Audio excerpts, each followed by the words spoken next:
Hi, the magazine that I'm going to be analyzing for the Mass Media and Popular Culture Project is InStyle.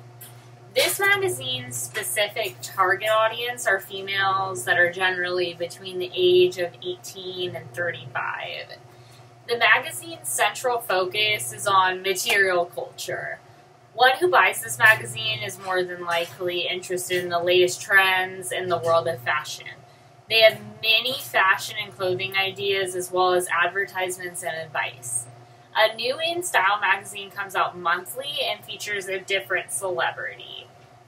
The specific magazine that I have right here is the February 2015 edition, which has Jennifer Aniston on the cover.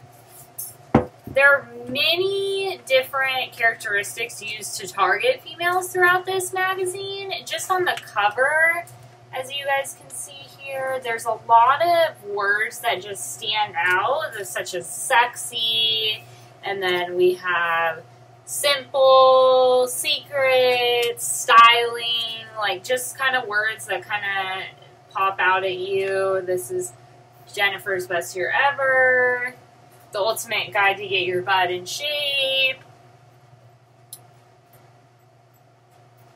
And as you start turning the pages, there's a lot of advertisements such as Chanel, and then we have Estee Lauder on the second page, Gucci.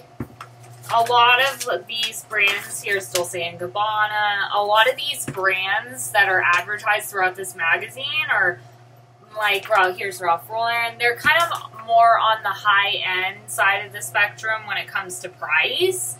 But there's also like ads throughout here that are for, here's an ad for L'Oreal. I mean, that you can buy at your drugstore and things like that. So there is some ads throughout here that are more, drugstore brand, but for the most part, they're more going to be on the pricier side. There's also a bunch of beautiful, beautiful women throughout this magazine. Like, I mean, every page you turn, there's a lot of different girls throughout this magazine. I mean, of course, there's Jennifer Aniston on the cover, but there's just a lot of different celebrities and even just a lot of different people throughout the ads and things like that. Other characteristics that are used are advice columns as well as information regarding the latest and greatest in technology. Like there's a question and answer. There's a question and answer page right here that you can send in your question and ask a designer. And on this magazine, this edition of it, Diana von Wurtzenberg is going to be answering the questions right here. And so there's a lot of different things like that. And these characteristics are portrayed by the actual advertisements and advice columns as well as the articles that are written throughout the magazine. They're just pretty much portrayed by the magazine's overall sense of style, InStyle, but it's the truth. Like the whole magazine style is portraying all the different characteristics that are used to target females.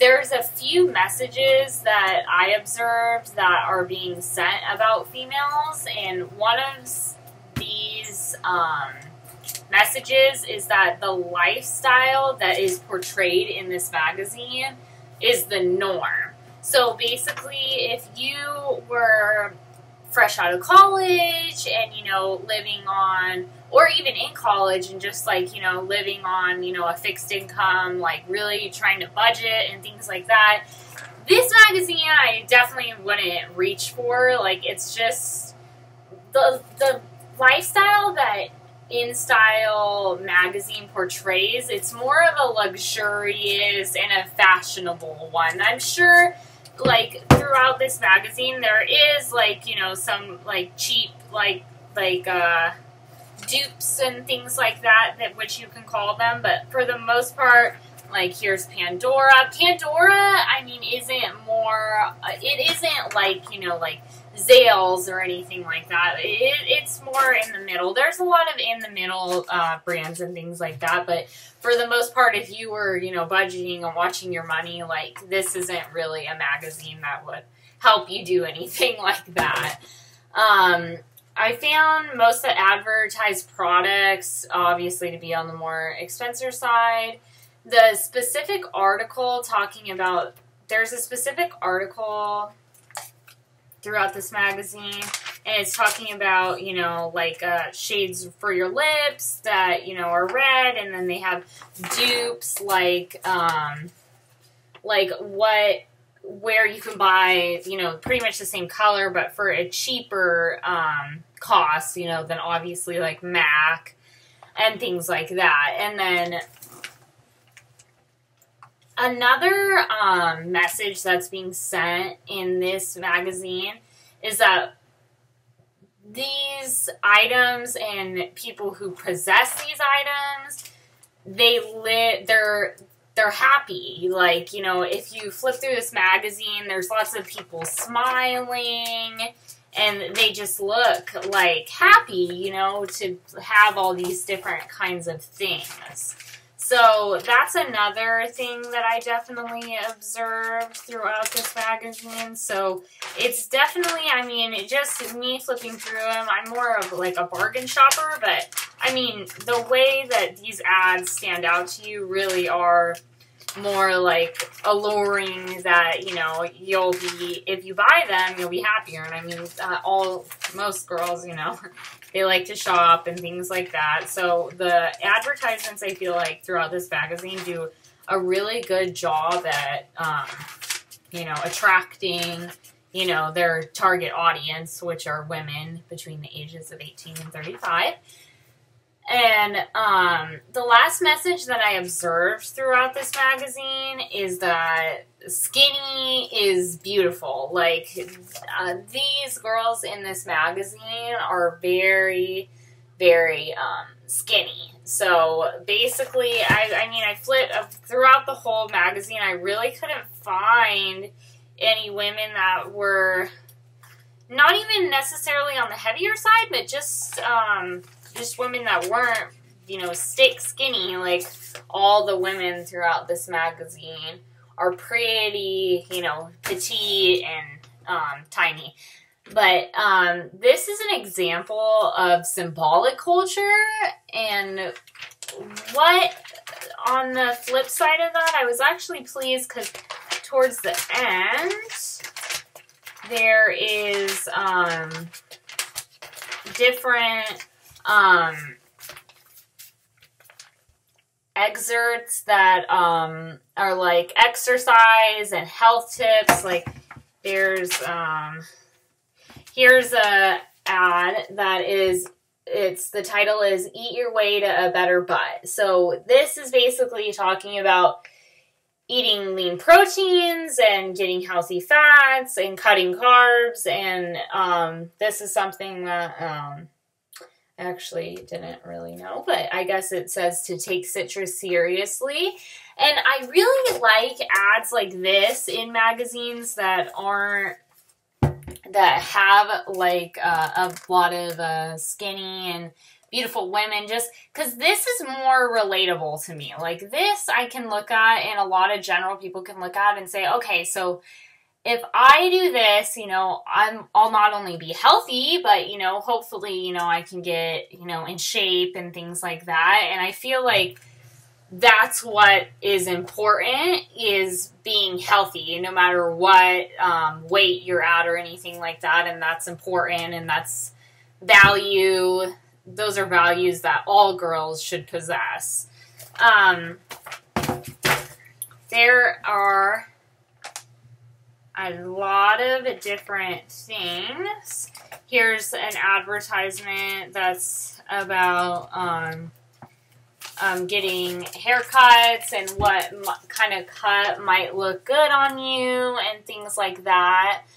But basically, like I said, it's just all pretty much, you know, about fashion, living a luxurious lifestyle, you know, hair, makeup, clothes, shoes, things like that.